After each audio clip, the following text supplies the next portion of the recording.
Сәлеметсіздер ме? Мен мемлекеттік тілде оқытатын Заречный жалпы білім беретін мектебінің 11-ші сынып оқушысы Садуакасова Айдана Сәрсенбайқызы. Ұлы достық. Нәсілдерге нәсіл болсын нұрлы күн.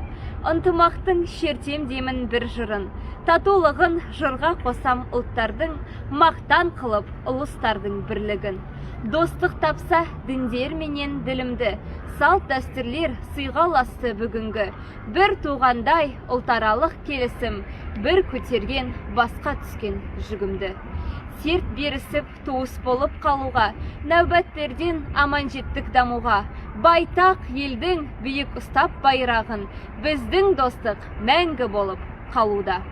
Тілі бөлек болған емен тілек бір, ұлы достық мәпелеген жүрек күл. Қазақстан бар ұлысқа шанырақ, шайқалмастан шат.